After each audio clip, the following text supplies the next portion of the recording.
When I came into office, I promised to look at the world's challenges with open eyes and very fresh thinking. We cannot solve our problems by making the same failed assumptions and repeating the same failed strategies of the past. Old challenges demand new approaches. My announcement today marks the beginning of a new approach to conflict between Israel and the Palestinians. In 1995, Congress adopted the Jerusalem Embassy Act, urging the federal government to relocate the American embassy to Jerusalem and to recognize that city, and so importantly, is Israel's capital.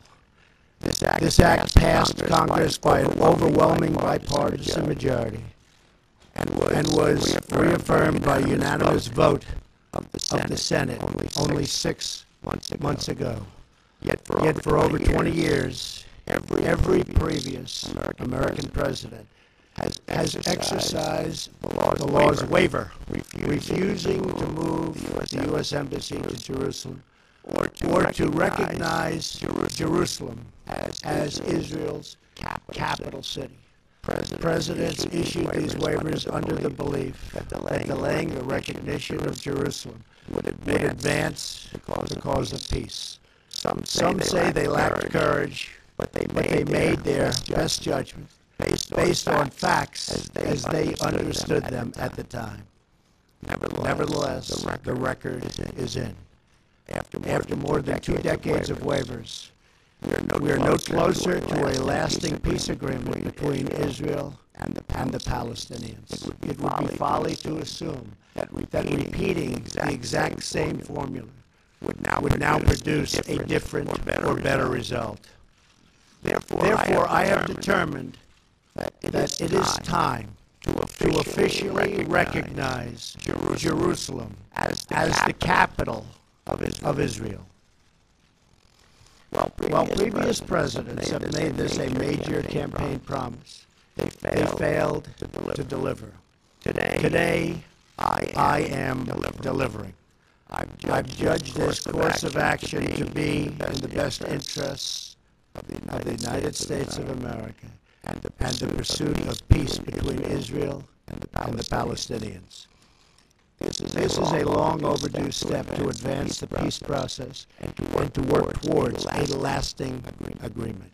Israel is a sovereign nation with the right, like every other sovereign nation, to determine its own capital. Acknowledging this is a fact is a necessary condition for achieving peace. It was 70 years ago that the United States under President Truman recognized the state of Israel. Ever since then, Israel has made its capital in the city of Jerusalem, the capital the Jewish people established in ancient times. Today, Jerusalem is the seat of the modern Israeli government. It is the home of the Israeli parliament, the Knesset, as well as the Israeli Supreme Court. It is the location of the official residence of the Prime Minister and the President. It is the headquarters of many government ministries. For decades, visiting American presidents, secretaries of state, and military leaders have met their Israeli counterparts in Jerusalem, as I did on my trip to Israel earlier this year. Jerusalem is not just the heart of 3 great religions, but it is now also the heart of one of the most successful democracies in the world. Over the past 7 decades, the Israeli people have built a country where Jews, Muslims, and Christians, and people of all faiths are free to live and worship according to their conscience and according to their beliefs. Jerusalem is today and must remain a place where Jews pray at the Western Wall, where Christians walk the the stations of the cross, and where Muslims worship at Al-Aqsa Mosque. However, through all of these years, presidents representing the United States have declined to officially recognize Jerusalem as Israel's capital. In fact, we have declined to acknowledge any Israeli capital at all. But today we finally acknowledge the obvious, that Jerusalem is Israel's capital. This is nothing more or less than a recognition of reality. It is also the right thing to do. It's something that has to be done. That is why, consistent with the Jerusalem Embassy Act, I am also directing the State Department to begin preparation to move the American Embassy from Tel Aviv to Jerusalem. This will immediately begin the process of hiring architects, engineers, and planners so that a new embassy, when completed, will be a magnificent tribute to peace. In making these announcements, I also want to make one point very clear. This decision is not intended in any way to reflect a departure from our strong commitment to facilitate a lasting peace agreement. We want an agreement that is a great deal for the Israelis and a great deal for the Palestinians. We are not taking a position of any final status issues, including the specific boundaries of the Israeli sovereignty in Jerusalem or the resolution of contested borders. Those questions are up to the parties involved. The United States remains deeply committed to helping facilitate a peace agreement that is acceptable to both sides. I intend to do everything in my power to help forge such an agreement.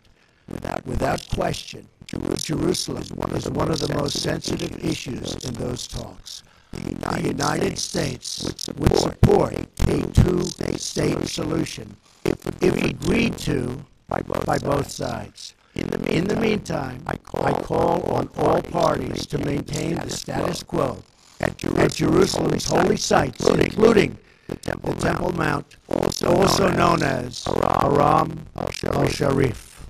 Above all, our greatest hope is for peace, the universal yearning in every human soul.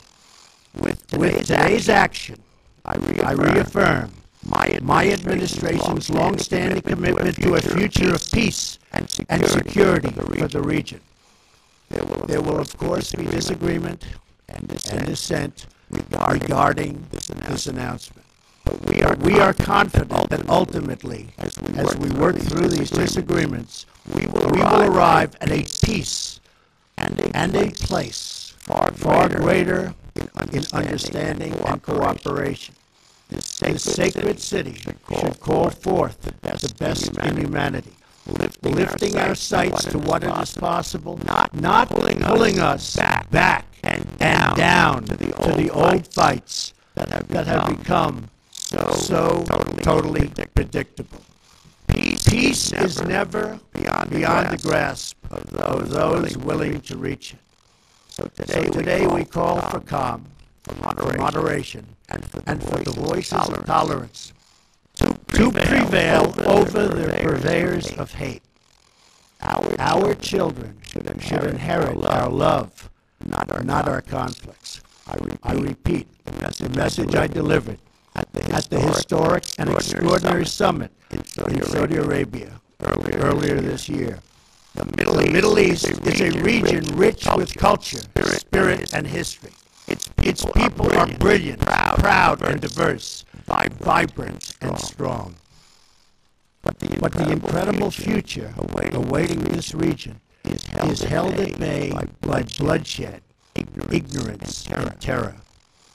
Vice President Pence will travel to the region in the coming days to reaffirm our commitment to work with partners throughout the Middle East to defeat radicalism that threatens the hopes and dreams of future generations.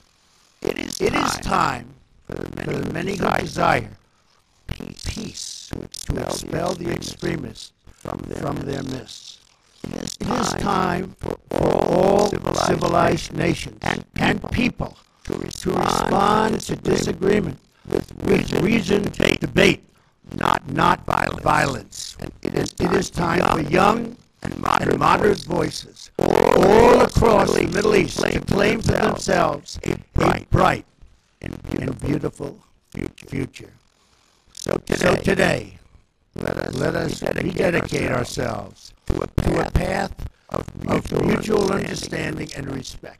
Let us rethink old assumptions and open our hearts and minds to possible and possibilities. And finally, I ask the leaders of the region, political and religious, Israeli and Palestinian, Jewish and Christian and Muslim, to join us in the noble quest for lasting peace. Thank you. God bless you. God bless Israel. God bless the Palestinians, and God bless the United States. Thank you very much.